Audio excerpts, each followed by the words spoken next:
নমস্কার বন্ধুরা, বড়দের প্রণাম আর ছোটদের ভালোবাসা নিয়ে শর্মিষ্ঠা রান্নাঘরে আপনাদের স্বাগত। আজকে আমি বোঁদে বানাবো। দেখুন, গণেশ বেসন নিয়ে নিয়েছি। দেখুন, এখানে আমি মাপ অনুযায়ী এখানে আমি 2 কাপ মতো বেসন নেব। এখানে আমি এটা 1 কাপ মতো চাল গুঁড়ো নিয়ে নিলাম। চাল গুঁড়োটা 1 কাপই দেবো। 2 কাপ বেসনের মধ্যে চাল গুঁড়ো। এই দেখুন বন্ধুরা, একটুখানি আমি খাওয়ার সোডা দিয়ে দিলাম, দিয়ে নেব। এবার আমি এতে জল দিয়ে দেব। এটাকে এবার আস্তে আস্তে করে আমি জল আরও লাগবে, জলটা দেব।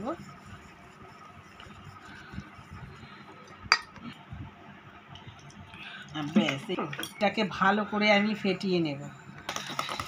এই দেখুন বন্ধুরা, আমি 15 মিনিট মতো ভালো করে ফেটিয়ে নিয়েছি। এই দেখুন বন্ধুরা, আমি ফেটিয়ে নিয়েছি ভালো করে। এবার দেখবো আমি জলের মধ্যে যদি ব্যাটারটা বেশি ওঠে তাহলে হয়ে গেছে। এই যে ডোবেনি, আর এটা তার মানে ফেটানোটা হয়ে গেছে। এইবার এটা আমি কোনো কালার দেব না, শুধু একটু হলুদ দেব।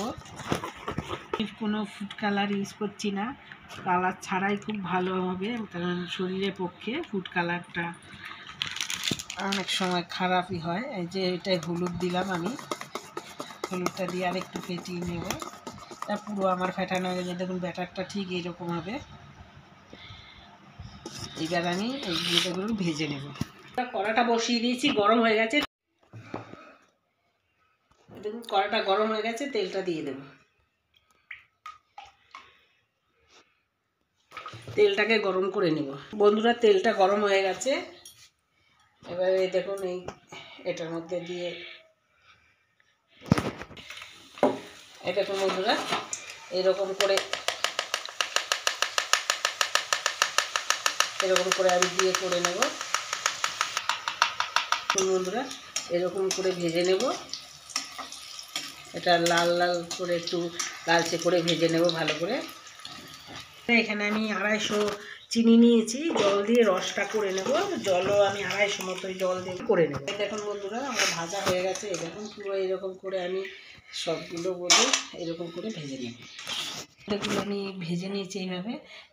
এইবার রসের মধ্যে দিয়ে ফোটাবো।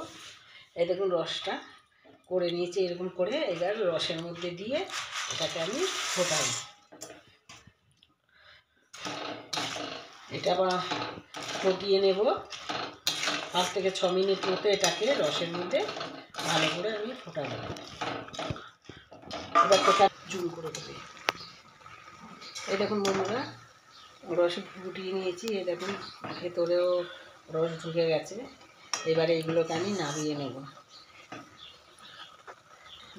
বন্ধ করে। এই দেখুন বন্ধুরা, আমার বোঁদেগুলো একদম রেডি হয়ে গেছে। এই দেখুন কি সুন্দর ঝরঝরে হয়েছে। এই বোঁদের রেসিপিটা যদি আপনাদের ভালো লাগে, আপনারা আমার চ্যানেলটাকে সাবস্ক্রাইব করবেন, লাইক করবেন, শেয়ার করবেন, কমেন্ট করে জানাবেন যে বোঁদের রেসিপিটা কেমন হলো। ভিডিওটা এখানে শেষ করলাম।